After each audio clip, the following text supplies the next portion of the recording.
Okay, let's go.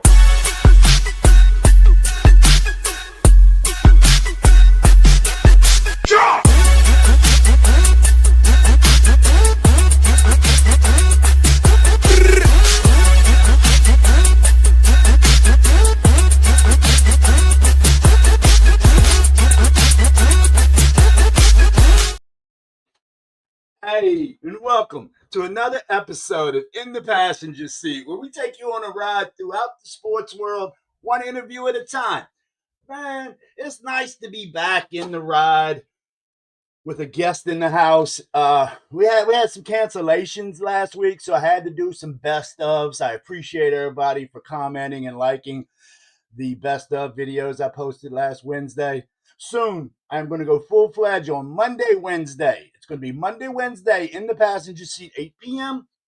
And then the new show is going to be Sunday evening, 7 p.m., the sports ride with Jack and friends.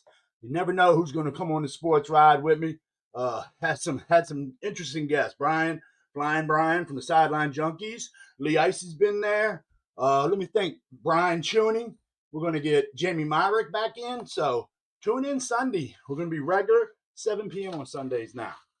So what I got now, we're going to get the buck knife out. Gentleman's Got Mail. Everybody loves Gentleman's Got Mail. Nobody loves it like me. So let's see what we got. Oh, this is from Dwayne Marcus from Just Us Sports Officials. What you got? What'd you send me, Dwayne? Oh, yeah. Dwayne Marcus, Just Us Sports Officials, everybody. Check that out. There's a shortage of sports officials all over the state of Maryland. You can, in lacrosse, softball, baseball, the basketball field, the football field. There's just so many AAUs, so many travel teams, so many tournaments going on nowadays, along with the high school schedules, that the referees and officials are just being spread thin. So if you're getting a little bit up in age and your sport's getting hard to compete in, give back to your sport by being an official. They can train you, they can certify you, and you can get paid. Sound like a good lick to me. So talk to them boys over there. It's Dwayne Marcus, and it is Just Us Sports Officials. So check them out. They got a good thing going over there. I highly recommend if you're trying to get into officiating. The same things happen over here where I'm at on the Eastern Shore. We're trying to train, and we got youth academies to train umpires for baseball. There's just not enough officials, and it sucks because I was at the Archbishop Spalding baseball game last week, and they had to wait about 20 minutes for the umpires to get there. So let's see if somebody can't get over there and join up with Marcus and the rest of Just Us Sports Officials. So I got a guy coming with me today. My dad used to say his name a lot around the house. He's one of Montgomery County's best shooters of all time. Lethal. He can shoot that jumper, I tell you. He played at Montgomery Blair. He's still a leading scorer over there, I believe. And we're going to talk about this, but I think he played without a three-point line back in his day. I don't think three-point line came around till the 80s, but we'll get into that. This gentleman played Montgomery Blair, as I said. He played at University of Maryland, played at George Washington over in D.C. He was played overseas, little Israel. I want to hear these stories because playing overseas back then, it's not like playing overseas now. So let's welcome Brian Magid to the stage. Hey Brian, how you doing today, my friend? Hey, Jack, thanks for having me on. I appreciate it. I'm looking forward to talking with you, especially after what you told me about your dad and how he was a big fan of mine. I appreciate that. I swear he used to tell me your stats over there in high school. Look, you was what, sub 27 points a game at Blair? Well, my senior year, I averaged 25 a game. Yeah. Yeah, we had a really good team. We ended up winning the state that year after a heartbreaking loss in the region semifinal the previous year, and we had a lot of seniors, and we better have won because we were highly favored to do it. So Everyone was gunning for us. Yeah, I can't wait to talk about that. I think that was 75 you're referring to, correct? Correct. 74, Yeah, 75. I can't wait to talk about that year you had. It was phenomenal. But where I like to go, Brian, I like to see where it started with the sports person. Tell me something about your favorite sports hero as a youngster growing up. Who was your sports idol? Well, that's an easy one because my dad and my mom both grew up in the Bronx. And my father, who was a really good baseball player himself and also a track guy, I didn't get his speed, unfortunately. Um, he grew up in the Bronx and he saw Babe Ruth and he saw Lou Gehrig and he saw Joe DiMaggio. He saw all of them. And so I grew up a Yankee fan. My father was one of uh, six brothers and a sister, but he's the only one who left New York. He came down here in the early 40s to work for the Commerce Department, but he was a huge, huge Yankee fan. So naturally, I became a Yankee fan as a kid, and Mickey Mantle was my idol as a kid. I vividly remember the very first game. My dad. Time out. Okay. You're my last guest last week, Mickey Mantle. I've had back to back John Riggins. I've had back to back Cal Ripkins, but back to back New York Yankee Maryland people. That's something there, Brian. I'm sorry to cut you off, but yeah, my last guest, same thing. Maryland guy, Eastern Shore ball player. Matter of fact, uh, so what was Mickey Mantle to you? How did the Yankees and Mickey Mantle become so appealing to you? Well, I mean, again, my dad, being a big Yankee fan for his whole life, I grew up. My earliest recollection of any sport at all is the 1963 World Series. Um, Coming home from school and watching the Dodgers play the Yankees in '63, and and then the next year in '64, they went back to the series and played the St. Louis Cardinals, and I remember coming home from visiting my family in New York and listening to the game on the radio, and Mickey Mantle just like stood out. So he became the guy for me. Um, and then they hit kind of a dry spot for a while, but Mickey stuck around till about '68, and I was just enamored. Again, I'm sorry. My wife just threw this ball to my All dog, right. who's named Julius after Julius Irving. So you guys need to get out of here. Hey, Brian, Um, it's easy going here. It's easy going, man. Nobody's gonna cut. Nobody's gonna clip. We have fun here. the so I started to tell you the very first baseball game that my dad took me and a couple of my friends and my dad's best friend Collie to was at 1965 at DC Stadium when the Yankees were playing the Senators. And believe it or not, Mel Stottlemyre was pitching, and he pitched an 8-0 shutout and went 5 for 5 at bat. And Mickey Mantle struck out 4 times. We had left field box seats, and we would yell and he'd give us the little low, hey guys, but he struck out 4 times that game. And it was only later that I realized, when I got a little older, that he probably had a few too many the night before. Did you play baseball growing up?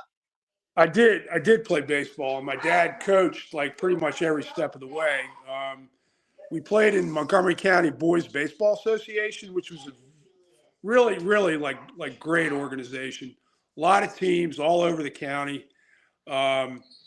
Played there from Pee-wees all the way up through juniors, which was right before my 10th grade year at Montgomery Blair.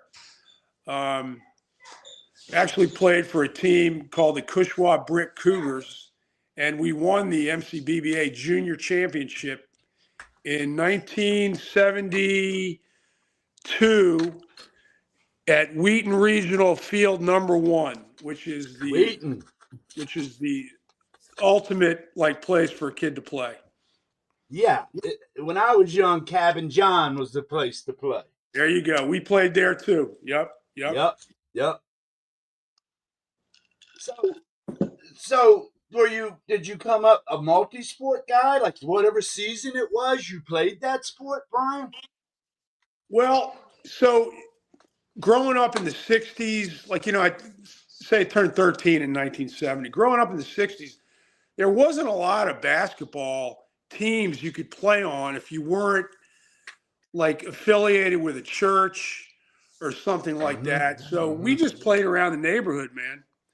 We had, it was those times where, hey, mom, I'm going out. And it's like, okay, just be home for dinner, you know?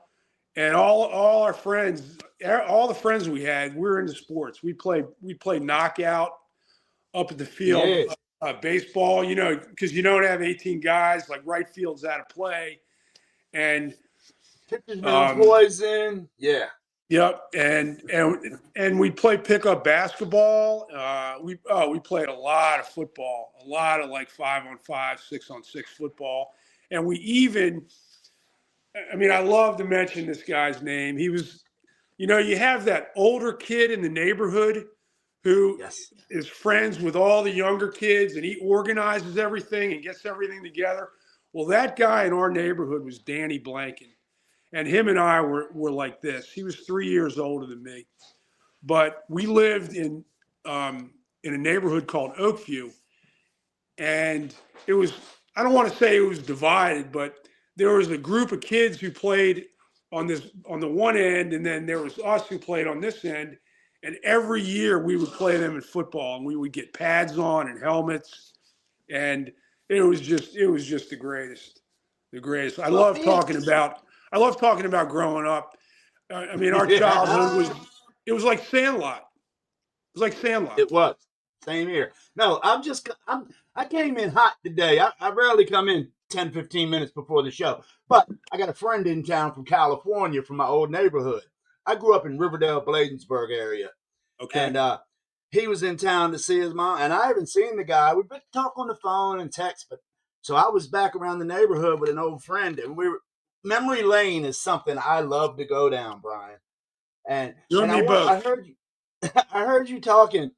You being in the Montgomery County area, did you guys compete or join up with any of the DC Police Boys Clubs or something? That's who my dad played through. Well, so yeah, I love getting into this also. So there weren't any. Well, I actually tried out for a basketball team in 6th grade, but it was St. Camilla's Church. Oh yeah. And I'm not part of the church. I'm actually Jewish. And I wasn't part of the church I played for either, Brian. I made the team, but I couldn't play when they found out I wasn't part of the faith or whatever, which is fine. But the next year, I had a really good friend named Bobby Shear in junior high. I went to Eastern Junior High off University Boulevard. Yes. And Bobby was a guy who belonged to Silver Spring Boys Club. And he said, you got to come over and try out for the team this year. And Silver Spring Boys Club at the time in 1970 was, there weren't any rec leagues in Montgomery County. There weren't really any other opportunities to play on a basketball team unless you were affiliated with a church or you played on a team in the Beltway League. And Silver Spring Boys Club was part of the Beltway League. And you mentioned before, we went down and played the Police Boys Club. We played other boys club like Hillcrest Heights. And it was an eye-opener for me because I just got into playing basketball and I fell in love with it. And that was the best thing that could have happened because, you hit the ground running with good competition right from the start. You get an idea what it's like.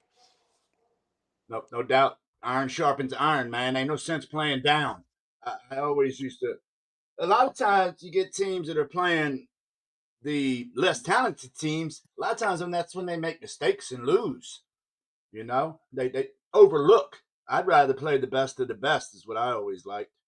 Yeah, well, the Beltway League was for a young kid, 12, 13, 14 years old.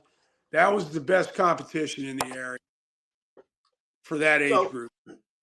You get up there at 13, say 14, say 15. Back in your day, I don't think you guys played ball freshman year, right? No freshmen played in high school, did they? Well, none of the high schools in Montgomery County even had a ninth grade. Right, started at 10 back then. They were all, except, I think Paint Branch was one, but again, that's even beside the point. Yeah. Paint Branch opened, they only had like 10th and 11th or 11th and 12th graders. But yeah, they didn't start the freshman thing until, well into the 90s. So yeah. Yes. When you went to high school, it was 10th grade. 3 years. Right. So you played, if you're good enough, you played varsity as a 10th grader, or you played JV for a year and then you played varsity the next 2 years. So was Montgomery Blair, that's the school that was in your area where you grew up, or did you travel to go to Blair? Blair, where I grew up, was originally Springbrook territory. Okay? Right. And I don't know if you're aware of the rivalry that Springbrook and Blair had in the 60s and the 70s. I don't know. But it was it was really, really heated. And at some point in the mid 60s, 66, 67, the boundary changed, and where my house was became Blair territory. It had previously been Springbrook territory. And I kind of joke with, I've got a lot of Springbrook friends. I joke with them all the time that my favorite person in the world, and I don't even know who it is whoever changed those boundaries. Because I can't imagine having gone anywhere but Blair. Yeah. Yep. So everybody knows, you were a standout basketball player at Blair. Did you play baseball, football, any other thing at the high school level? That's a great question. I played baseball my 10th grade year at Blair. I was a pretty good baseball player, but a lot of people tell me, you should have stuck with baseball. But I didn't love baseball like I love basketball. I made varsity at Blair as a 10th grader, and I was one of the 2 starting pitchers that we had. I loved to pitch. I absolutely loved it. I hated everything else about baseball practice. Everybody's standing around. One guy's doing this, and I just remember the very last game of my sophomore year at Blair. I actually told my dad, I said, Dad, I don't want to play anymore. I'm out there playing baseball, but I want to be down at Sligo playing basketball pickup. Yes, sir. Yes, sir. You can't quit. You got to see it out. If you don't want to play anymore, that's fine. And I just remember the very last game of the year on a Saturday. I think the game was at noon. I couldn't wait for the game to be over so I could go down to Sligo and play pickup basketball. I used to shoot Sligo. I used to shoot Rock Creek, Turkey Thicket. You follow your passion, man. You got to. No, I was a baseball guy. Baseball, probably my strongest sport, but I love basketball the most. The action, the movement, the constant pace. I was a shooter, but I loved the no look pass and giving somebody a fat lip, for not seeing the pass coming. Always took pride in that. But I got to the fork in the road. Sophomore, junior year of high school, and sports, girls, and I went the party way, and thought I could still go to games. You should have gone both ways. Woo! Brian, the way I was going, boy, there wasn't enough time for that. Actually, you know what? My really good friend in Magruder, Danny Harwood, who's been there for 37 years, I think. We kid all the time.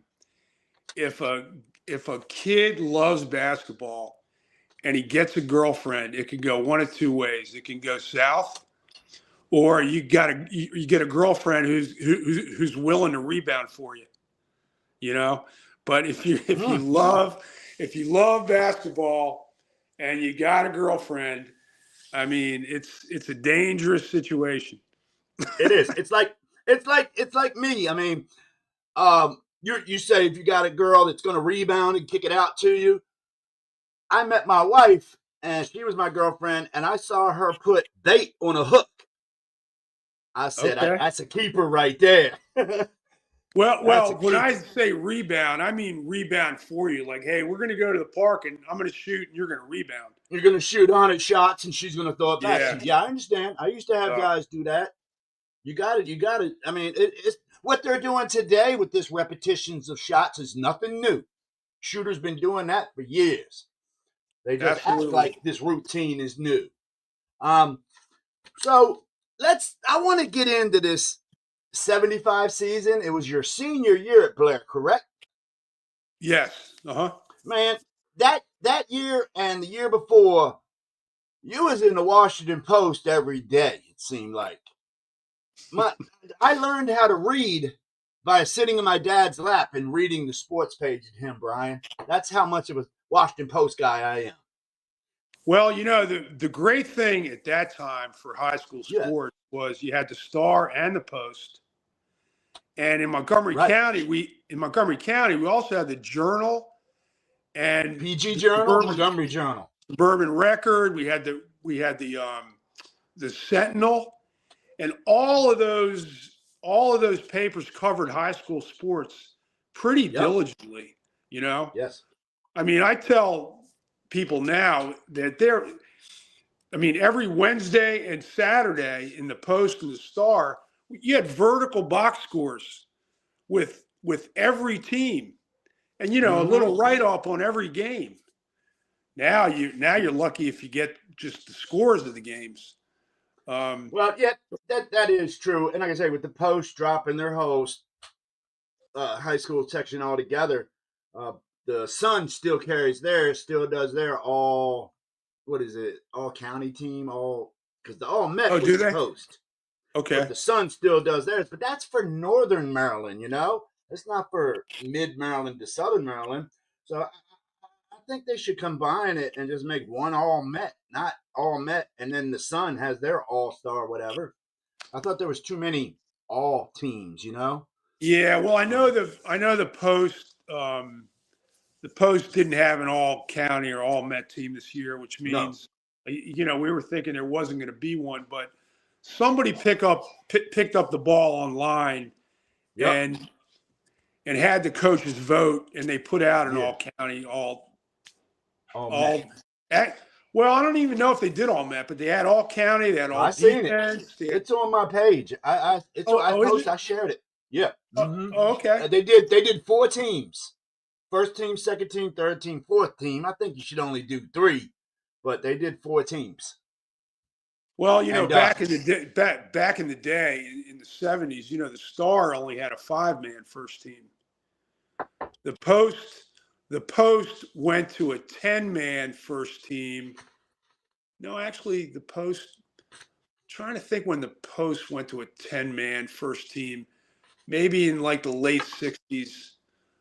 But yeah, you get into 4 teams, it's kind of much. It is. And like I said, I started covering high school ball this August past, and I had a whole football season, then I had a whole basketball season. I met some incredible basketball players in the state. Got a couple over there at Spalding, Braxton Bogart and Nash Avery. Have you heard of those 2 young men? I have not. No. I'm more familiar with Mead's team with Coach. Oh yes, sir. Yes, sir. Mike's my guy, and Keon is bad. Oh yeah, man. If he didn't get hurt in that they'd have won. Final. Yeah, that's too bad. I don't know. Have you had Mike on? Oh yeah. Me and Mike good, man. Mike's a great guy. Yeah, I love Mike. Mike's great. I've had Mike on. I've had Josh on. Josh Pratt. He's a great guy. Josh just had back surgery, I believe. He's recouping. But I was down at I followed a lot of Anne Arundel County ball over there at South River. What they did this year was tremendous.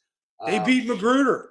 They beat us in the state. Well, us. I say I'm an unofficial coach at Magruder now. I know what you mean. I helped Danny Harwood's son Timmy, who's going to be a great coach when Danny decides to hang it up.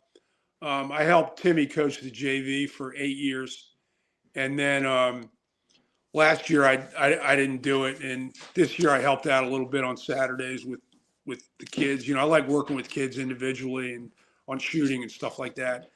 And heck, man, Danny went to the state final with. We started 3 10th graders and a junior. Mm-hmm. And we had a 9th grader who played important minutes, and the first big guy off the bench was a junior. So you know the future is bright there. But I'll tell you what, South River put it to us in the state final. What I saw when I went there, they had a home game at South River versus Mike and the Meade team. Meade came to town, beat South River by 6. Right, tight game the whole way. Then South River goes. This is a 7:00 game Friday night. Then South River goes to DeMatha at 10:30 the next morning, gets beat by 40. But it all was just sharpening them for the future, you know. You know, I heard they played DeMatha, but I didn't realize it was the day after they had a regular game on a Friday night. Day after they played Glick. They had 3 guys. I remember talking to Danny and Tony Giles, the assistant, and Timmy Harwood, who's by the way, I got to mention Timmy Harwood, Danny's son, Please. who hopefully will succeed Danny at Magruder. He knows more about Montgomery County basketball than most people have forgotten. Anyway, like to sit down with him. They had 3 guys who were averaging close to 50 points a game. Jesus. 18, 16, 14. And in the state final, which was 67, 52, I think those 3 guys had like 60 points. And where was this? This was at UMBC in the state final against South River. Yeah. Yeah, that Jaden McDuffie is strong over there. He's the football commit, actually. He's got Northwestern coming. Well, you know what's interesting about that, and I heard this from Timmy. He's going to be on next week, actually. Northwestern wanted him to graduate early and come to Northwestern in January. And that kid said, I'm not doing it. I love basketball too much. Oh. And so he played, you know, because the college football schools, they want you to come in January in second semester so you can go through spring football practice. But this kid didn't want to do it. And, you know, good for him, man. I mean, they won a state championship. I'm writing that down for next week's show. Yeah, Jaden will be on next week live at 8 p.m. We're going to discuss the state championship they won over there with the South River Hawks. We're going to discuss the football season he had. He's one hell of a D-back. And we're going to talk about his future at Northwestern. Really good kid. I interviewed him on the football field and the basketball court. He is so fun. That whole team that Coach Hall has over there at South River is a bunch of good young men. So, yeah. I wonder if whatchamacallit, the coach there, is going to try to get him to play basketball. That's what I asked. I asked Jaden that in football season because no. Yeah, I asked him in basketball season because Coach Hall said Northwestern commit, and I was like, basketball? He's like, no, football. And I said, you gonna play both? He kind of said he don't think so. That's a lot. That's a lot. When was the last time you heard about a kid playing football and basketball in college? I can't remember. Peppers at North Carolina? Yep. Maybe. They got a couple. I think May at North Carolina did it too. He played football? I thought so. Did he? He's big enough. Yeah, for sure. Yeah, you're right. You know, a lot of people talk about the 2-sport athletes we have seen in our life. Everybody goes Bo and Dion, but great 2-sport, multi-sport athletes like Dave Winfield, Sonny Jurgensen, Jim Brown, they go on. Well, Jim Brown doesn't go unnoticed, but Dave Winfield, a lot of people don't know he was all state in 3 sports. The same Well, thing with didn't Sonny it, so Jersey. they wanted him to play soccer too, didn't they? Oh, I didn't know that. I thought, Wow. yeah, I know baseball, football, and basketball, but Yeah. you know, Wow. I mean, I love that you mentioned Jim Brown. I mean, how many people know that Jim Brown is still considered? I mean, how many people are even alive to remember? Still considered one of the greatest lacrosse players of all time. Syracuse, right? Yeah, Yeah. yeah. Yeah, and like I say, not trying to lean towards race, but not many black folk were playing lacrosse back then either. Not many black folk are playing lacrosse now. I know, but it's a few more. But yeah, lacrosse. That there never. I never did it. I had too much of a temper, man. You ain't gonna cross check me, and I got a stick in my hand, man. I'm a baseball player. I'm gonna get you. I respect lacrosse like crazy. You got to be an athlete to play that game. Yeah, yeah. My daughter played lacrosse at Paint Branch. She was pretty good, and she would have been even better if they had boys' rules instead of girls' rules. I weighed in on that on a show 6 months ago. The girls' game. I hate to knock it, but they might as well be playing patty cake. They can't hit each other. They don't have helmets on. I think they should have helmets on. I don't understand just the eyewear. The guys wear Yeah, helmets. Why don't the girls wear helmets? I bet they get more head injuries because they don't probably wear a right. helmet. Probably But right. the girls' game is different. But I tell you, the girls have so many opportunities now. This flag football is flying off the shelf, Brian, and I can't wait to cover that. It's co-ed, it's girls, it's boys. I used to be against it because I'm a tackle football guy. I grew up playing tackle from 6 years old, you know. But nowadays, a lot of families put their kid in flag till they're about 12, and then so that way at least they can learn the aspect of the game, and then they play tackle when it comes to high school area. Is flag football 7-on-7? Oh, it's got different numbers from what I've learned, Brian. It goes 7-on-7, 9-on-9, 11-on-11, I believe. So does every high school team, or does every No, high school have a flag football team? no. And as I said, I was at Spalding last week. They got a rugby team. There's only like 8 rugby teams in the state. No kidding. Yeah, Wow. I couldn't believe it. I was, what is that? And they said that's rugby. And yeah, only the private schools got it. It's, like I say, about 8 of them. So that's making a hit on the sports scene. And like I say, the more sports, the merrier, Brian, is how I feel. I don't have to like it, but somebody else does, you Yeah, I know? agree. Yeah, I So agree. doing that, over here at Kent Island, we got some unified sports going on too. That's an awesome thing. I volunteered for that a few years ago and donated a bunch of equipment to the kids. I had a blast. What does that mean, Jack? Unified sports. You know, you got a few years on me, and we have trouble sometimes keeping things correct. Um, damn, I wish my wife was here to tell me the proper word, but look here, me no disrespect to anybody. I think it's for the kids with special needs and stuff. Oh, okay. So my wife, Unified.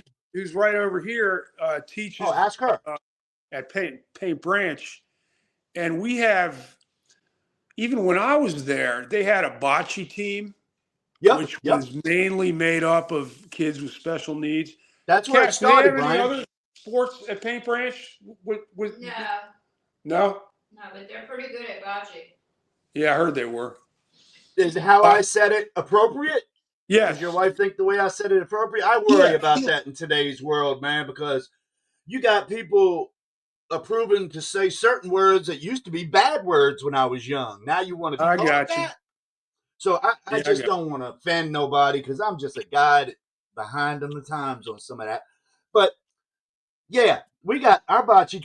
Kent Island High School's unified bocce team won state championship in bocce a few years ago. nice. I think that was the first sport they had. Now we got unified baseball, unified basketball, and I think unified volleyball. I think.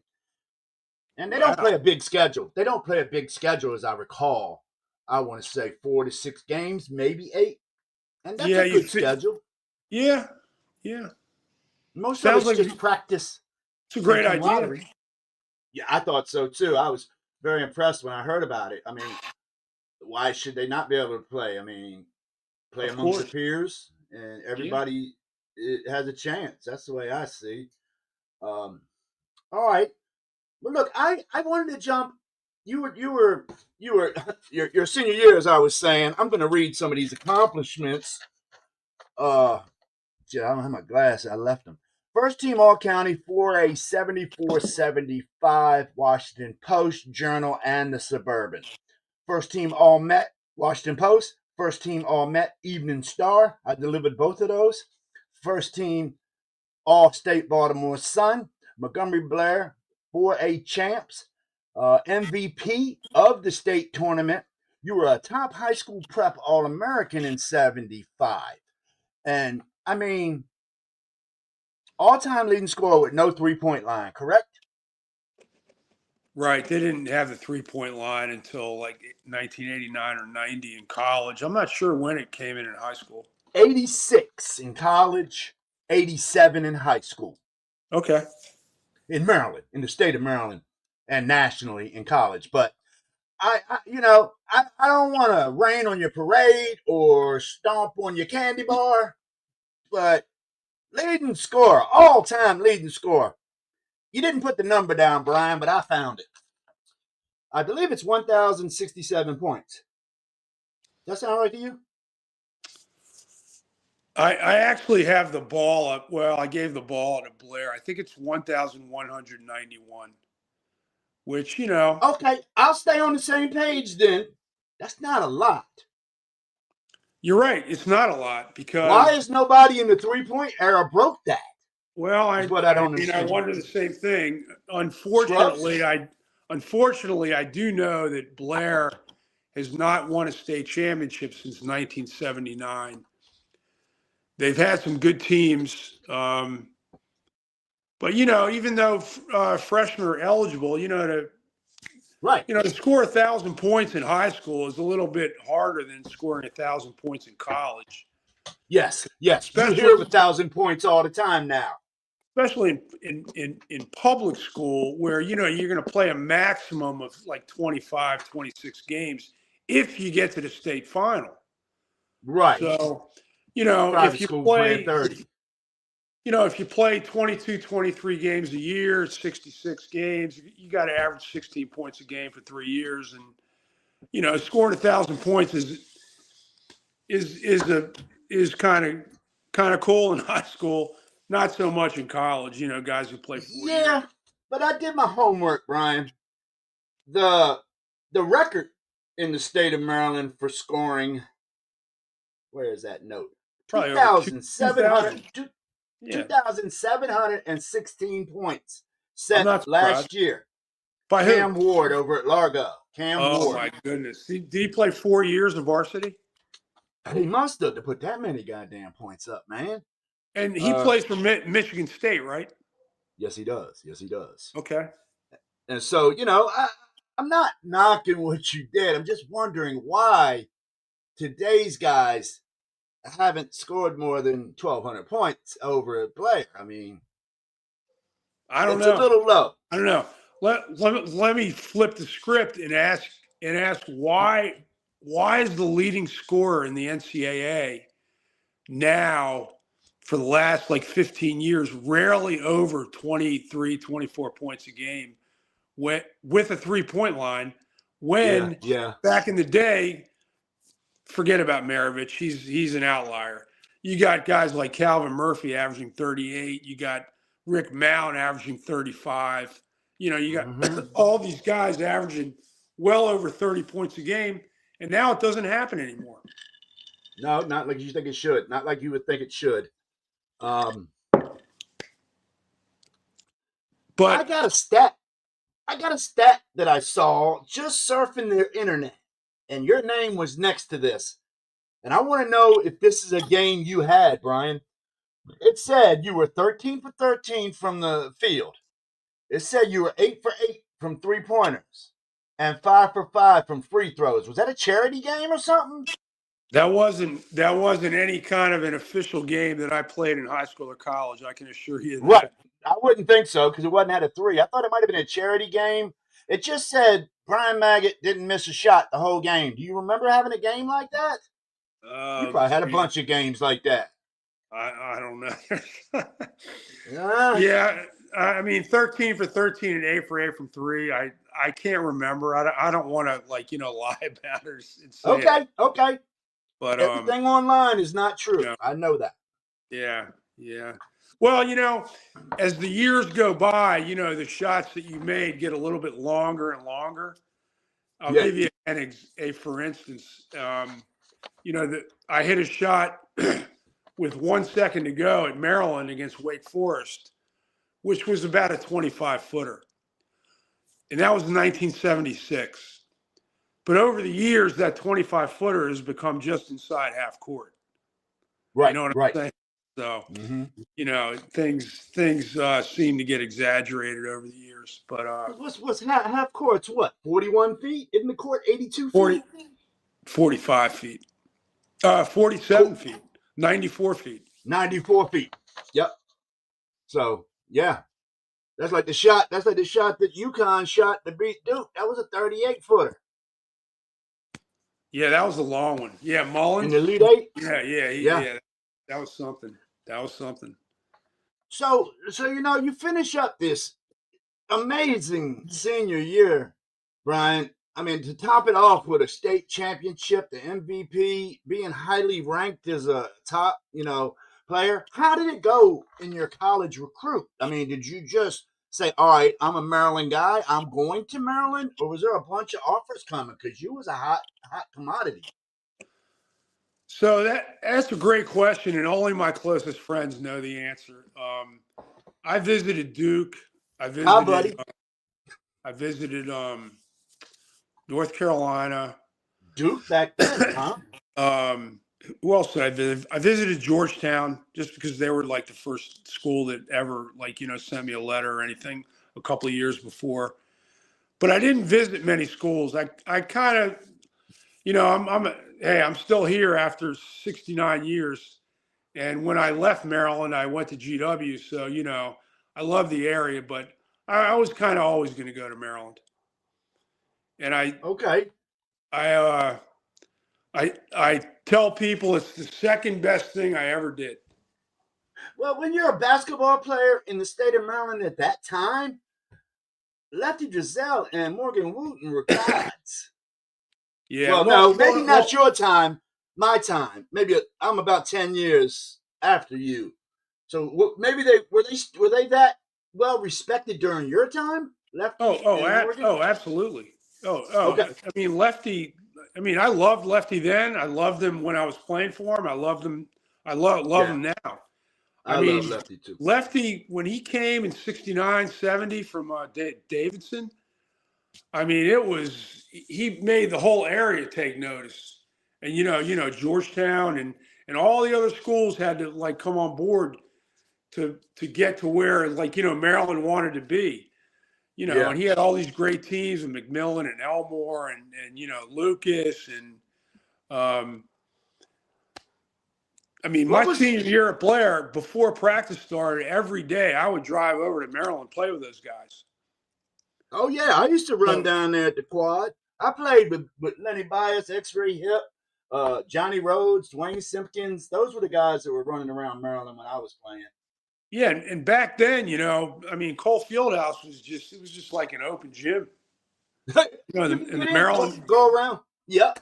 Maryland guys knew that I was being recruited, and I got to be friendly with John, and I still remember my freshman year living over in Ellicott, and you go to school, have dinner, and then I'd go over to Cole every night, and John and I would play one-on-one. Wow. He was the senior, I was a freshman, but he was John was something, man. He was right. I'm sure I never. Like he took it. It seemed like he trained for his craft seriously. Was he that kind of guy to work on his game? Oh, Or did he 100%. come natural? Oh, well, I mean, he was a naturally great athlete. Oh no, but he worked on it. You don't get that kind of feel that he had without Yeah. working on it. I'll tell you a funny story about his athleticism. He could have gone anywhere in the country to play tennis after high school. He was one of the most highly recruited tennis players in the country, and he played number one singles for Maryland. Well, his Yes, senior I did hear year, that. we He lose couldn't. we lose to Virginia in the ACC tournament. The first time ever it's played out of Greensboro. It played at Cap Center. We lose to Virginia on the second night, which is a Saturday. And I still remember on Tuesday, season's over. On Tuesday, I go over to the tennis courts right outside Cole Fieldhouse, and Maryland is playing NC State, okay, in tennis. And John's playing number one singles. He hadn't picked up a tennis racket all year, and he beats the guy. Didn't something happen though in his tennis? Basketball interfered with something. He either had to do basketball and give up whatever the tennis event was, or is that not something you heard of? I seem to recollect that John played world team tennis. And I got another funny story that when I'm at GW, they used to have the Virginia Slims of Washington tennis tournament at Smith Center. And I'm there watching tennis. I'm actually sitting next to Pam Shriver. Oh. And on the other side of me is Renee Richards. Remember Renee Richards? Yes, I do. Renee Richards was John Lucas's tennis doubles partner in World Team Tennis. I didn't know that. Wow. I got a couple comments here, and it's going back to when we were talking about the multi-sport athletes, and when you mentioned something about basketball and football combos, my co-host from the Sunday show, Jamie Myrick, she says Antonio Gates, he was a basketball football player. I want to say he was at Kent State. He was a tight end, right? Yes, sir. Okay. Yes, sir. And then you had Tony Gonzalez. I didn't know Donovan McNabb was a two-sport athlete, but Jimmy Graham was the same thing, a basketball player, football player. These are all in college. Yeah. Oh, wow. Good for them. Good for them. You know how many Hall of Famers there are in one sport who were great in another sport and had to decide which sport to play? Wow. There's a ton of them. Imagine. There's a ton of them. To do that. Joe Theismann, Joe Montana. Come on. Yeah. No, and like I said earlier, man, Sonny Jurgensen was a hell of an athlete. People don't know what he did. And at Duke, he was a hell of an athlete. When I live on Kent Island, when I moved here almost 25 years ago, my neighbor was a Georgetown football coach.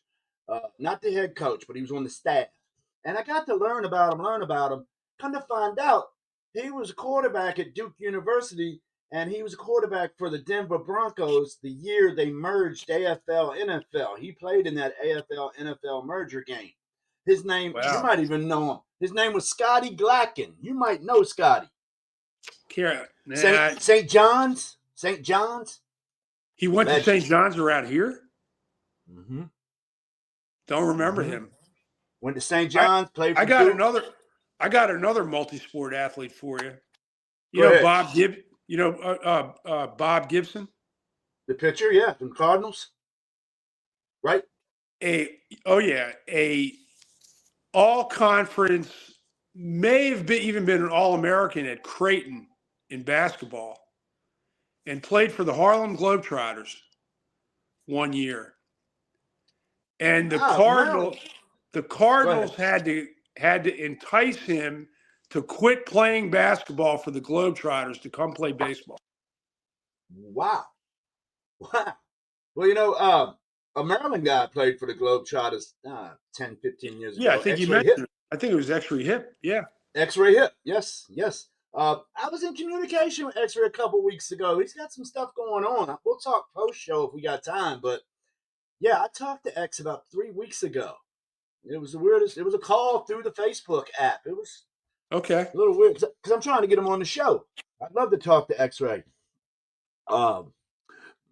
Between your stops, a lot of people don't know that you was at Maryland for 2 years and then you went to GW for two. I'm Right. sorry, yeah, GW for 2 years. Did things just not click at Maryland, or were you still young? Was it, it seemed like it was a little bit of an older team there for a minute. No. I think going there my freshman year with 3 guards: Brad Davis, Mo Howard, John Lucas, all 3 who played in the NBA. Self-awareness is underrated, but I had self-awareness. I still do. And so whatever time I got, was great. And I got some important minutes my freshman year. Okay. My sophomore year, the opening game against Notre Dame, I played 26 minutes and I had a pretty good game. And I thought I deserved, unfortunately, we lost that game at the buzzer. But I just decided I wanted to play more. So that's what. Yeah. When I referenced the second best thing I ever did was go to Maryland, the best thing I ever did was leave and go to GW. Did you have any ball players over there that you were, ready to go work with, or a coach that you were ready to work with? Why stay local? Well, because I love the area. I wasn't going anywhere.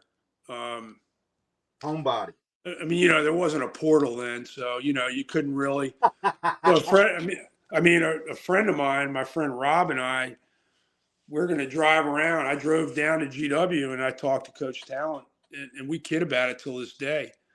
He goes, "I can't really talk to you. This is kind of tampering and stuff." And, but he said, "Yeah, we'd like to have you transfer, but I can't talk to you." Right. So, knock wood, it worked out. So, so look, before, in between that move there that you made from the University of Maryland to George Washington, tell me a little bit about this gold medal team you played for. How do you say that? Maccabea Games. Was that played in the States? No, it's played in Israel. It's it's the literal Jewish Olympics. Imagine the Olympics, but it's just as many countries, or pretty much as many countries, and over 3,000 athletes, and they're all Jewish. Wow. And you go out and join this team, and you turn out the leading scorer. Well, I had to make the team. We got invited. You got invited to the team. We had anyone else we would know that made this team? Any other Jewish players? Yes, Stu Kleitenek, who happened to be a good friend of mine from Northwood High School, who was second team All Metropolitan his senior year, 1973. He played 4 years at South Carolina. Was there an age on that, or it was like the Olympics? You could be a man. Oh no! It's open. The interesting thing is, I never heard of it. Is that the United States had not won the gold medal since 1964.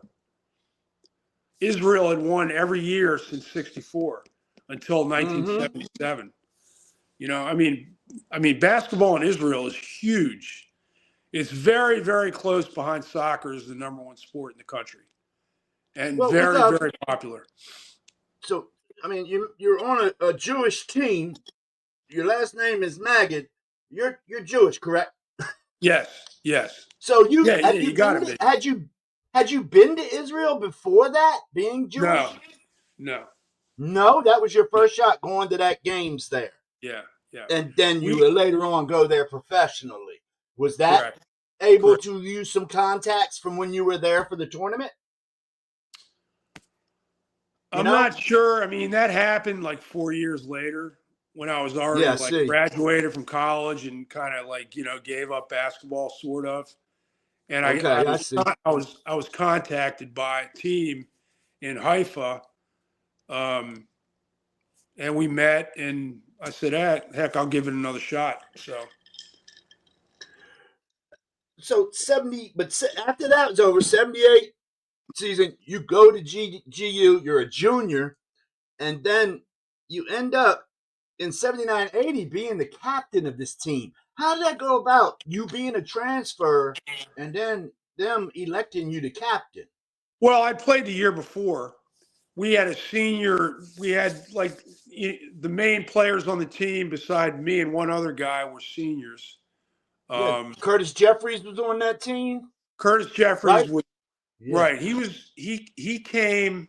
So I went to GW. I had to sit out a year in Back 77, then. 78. Yep. So 78, 79 was the first year I played at GW.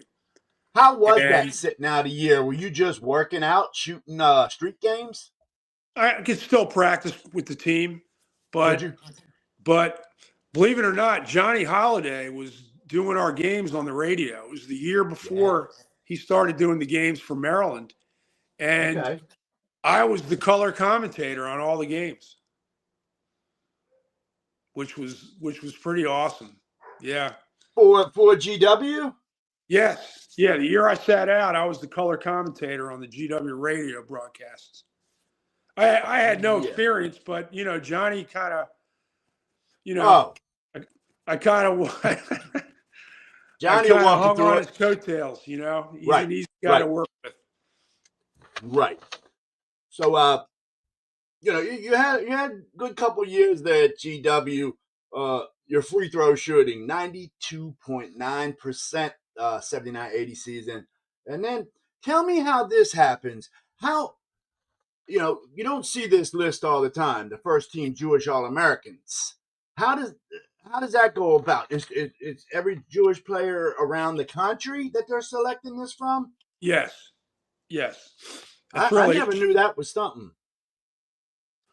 I can, well, like, again, off air, I'll send you the clips. Mm-hmm. The thing is, talking about my Maccabea games team in 77, we had two Mm-hmm. guys who played professionally in the NBA. Danny Shays had a Oh 13-year yeah. career, and his Mm-hmm. father, Dal Shays, who Mm-hmm. was in the NBA or who was in the Basketball Hall of Fame, he was the coach of the team. Wow. And we had another guy, Joel Kramer, who went to, I think he was from San Diego State. He played for the Phoenix Suns for a couple of years. So we had a really good team. We had another guy named Willie Sims, who was an African American who played at LSU, started for them. He was our starting point guard. He ended up playing in Israel for like 10 or 12 years after that. Oh wow. Wow. But so this whole Israel 1981. What I mean, how who do you contact, cuz you ended up getting drafted by what? Indiana? Indiana, right. I played in the Portsmouth Late. Invitational, which is an invitational tournament after they invite seniors to come and Uh-huh. they make like 5 or 6 teams and you play some games.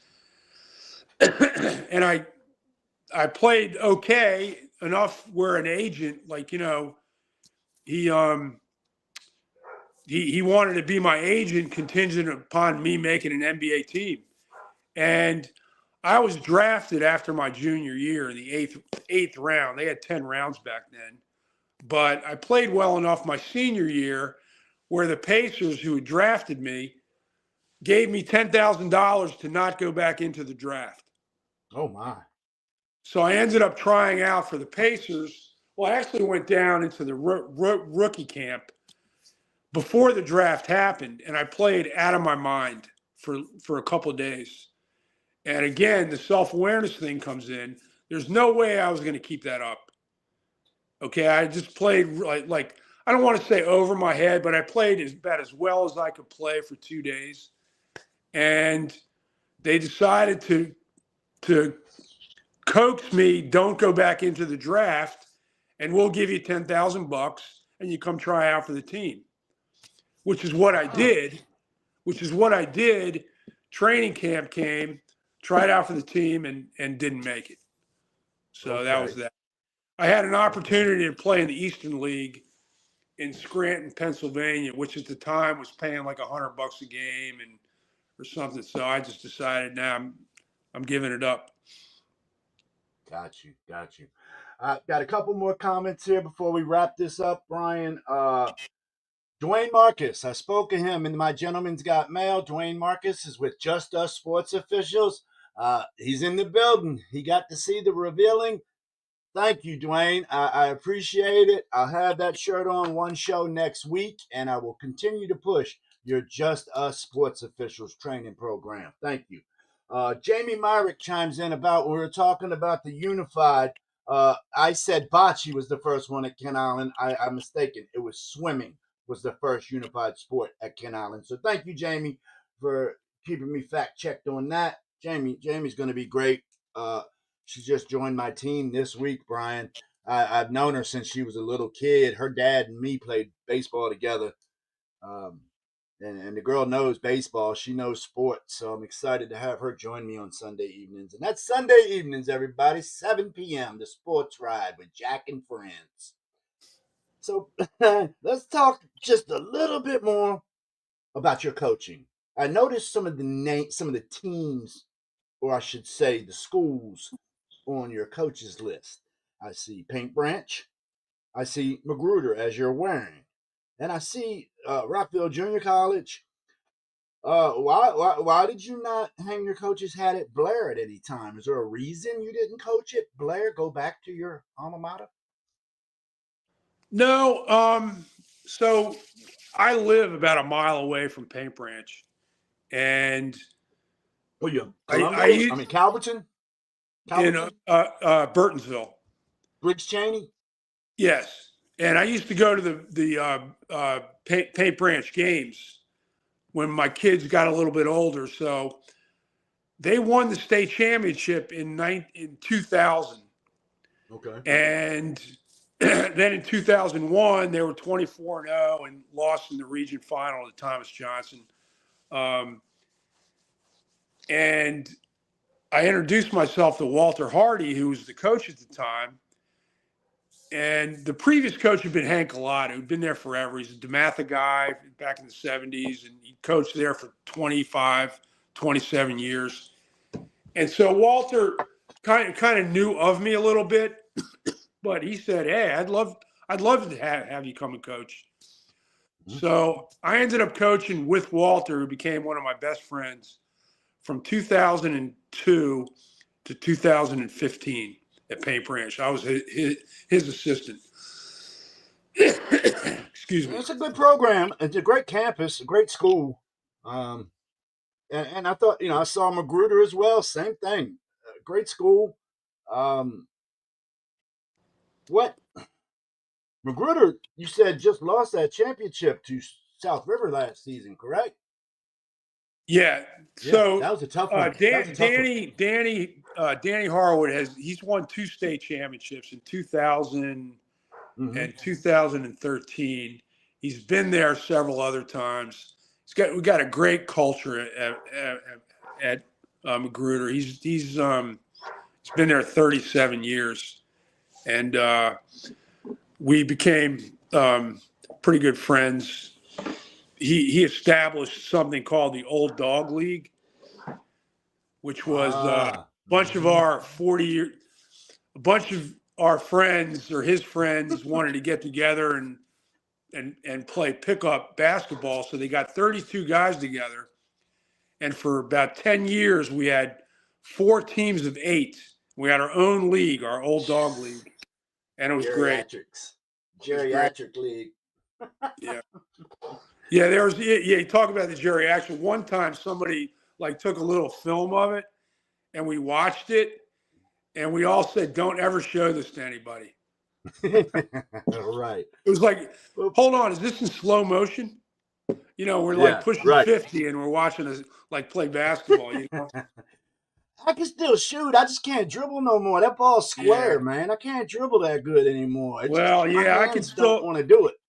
Yeah, I can still shoot. I just can't get open anymore. Yeah. And running ain't happening. But I had a note here that I didn't get to you when we were talking about your George Washington seasons. The 79-80 season when you guys beat Georgetown, was that in the tournament or was that a We regular didn't we season didn't game? beat we didn't beat Georgetown in 79-80. You didn't? No, no. Did you beat Georgetown at all at George Washington? We lost to them my senior year at McDonough, and my junior year we lost to them by 1 at Smith Center. Okay. Like But you I said, know that that internet. my coach at GW, Bob Talent, who's a dear friend of mine to this day, I know they beat Georgetown when he coached at GW from 74 to 82. So they And, had beaten Georgetown a few times in that period. and I got my last question for you. Did you know a gentleman played ball at St. Ambrose in like elementary, middle school, and then he played ball at Carroll? Ernie Martineau. Did you know Ernie Martineau? He knew Dutch Morley and them. Is Dutch Morley younger than you? Yeah. Dutch.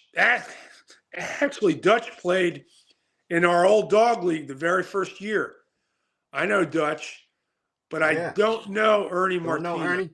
No. Yeah, yeah. It's like Martineau. It's an Or Italian Martino. name. Yeah. Yeah, he was a great guy. Died way too soon. We were like brothers 10 years apart, man. We were the same guys, just 10 years apart. And yeah, so I saw his name, and then I saw you were the St. Camillus and the CYO stuff you St. went through. Camillus. Ton of friends at St. Camillus, which was Yeah, adjacent to the neighborhood I grew up in, Oakview. well, yeah, he was over at St. Ambrose, which their gym was a crackerjack box. If you shot too far away, it's hitting the ceiling. Is St. Ambrose right next to DeMatha? No, sir, it's in Cheverly. Okay. I'm thinking of somewhere else. Thinking What's of what's somewhere else. what, what's next to Dematha? Yeah, it is Nothing. Saint something. Really? Yeah, I think so. Because Charlie Grau. Do you know Charlie Grau? It sounds. I'm not gonna swear on it, but it sounds familiar. I went to school in that area. Hydesville Middle School is up the hill. Dematha's down the hill, but true, they've turned that place into a hell of a campus now. They're buying up all that land down there. I heard that. I heard that. Their gym's really I nice too. I was talking to Bill. He had to let me go because the father over there called him and wanted him to go to a real estate meeting. They're buying more stuff, and their sports that sports building they have. It's got two basketball courts, two wrestling arenas. It's like 5 or 6 floors high of sports stuff. And they have a bar up top. Oh, I ain't never make it up that high. Good God, I ain't hanging with the right guys, Brian. They do. They do. I've been there. Yeah, so uh, Joe don't take me upstairs when I go there. It's not his house, is what he keeps telling me. He's an O'Connell guy. But Yeah. uh, Yeah. Brian, thank you so much for joining me tonight. It has been great talking memory lane, memories of my dad. I'm telling you, you were his guy. He telling everybody, you watch that Brian Magid when he comes to Maryland. You wait, that Brian Magid, something else. And then he said, "Oh, he's going to GW. You watch that Brian Magid GW. You watch him." And then you started balling. He loves you. Well, I appreciate it. I told you, super sky point to your pop, and Yes, sir. Thank you. I appreciate it. I really enjoyed my time with you, Jack. You're very welcome. I got to pay some bills right now, so give me a sec. It's spring is sprung, dude. It's time to get out, take care of honey-do list. You got to clean your patios up, get your beds mulched. Go see my guy Mulch Man over at Chesapeake Landscape Materials, man. He's at 8217 Baltimore Annapolis Boulevard in Pasadena, Maryland. He sells by the bag or he sells by the dump truck load. He'll deliver it to your property. He's got all the colored mulches. He's got pea gravel. He's got pavers. He's got drainage. Whatever you need. go see Chesapeake Landscape Materials guys. They'll hook you up. Phone number 410-437-7718. You can place orders and it'll be in your driveway the next day. So I really highly recommend getting all your landscape materials there because the big box stores just charging too much nowadays. Check out JacobSloanFoundation.com. Jacob Sloan Foundation is doing so many amazing things for the kids and families across the state of Maryland, such as back to school backpacks. They sponsor kids to play rec sports for families that can't afford it. They help with packed lunches. It's just so amazing what this foundation does. And next week on the show, darn it, I got to get my book, fellas. Oh, next week. Monday, we got South River two-sport athlete, 3A Maryland basketball state champion, Jaden McDuffie, Northwestern football commit, is going to be on this show. The kid is fun. Everybody tune in, and I want to see all you guys ask him questions and make him smile. He's such a great kid. And that is on Monday. The Wednesday schedule next week is going to be Jake Coverman from St. Mary's High School. I apologize, Jake. I forgot the college you went to, but I will have it in the advertisements. So next show for JC is going to be Sunday night, 7 p.m. I got a full crew, so tune in. We'll get you caught up on the NBA seedings, some MLB updates, and whatever else tickles my fancy. So for my friend Brian Magid, I'm your guy, the Gentleman Jack. As my pop says, time to turn you. Roll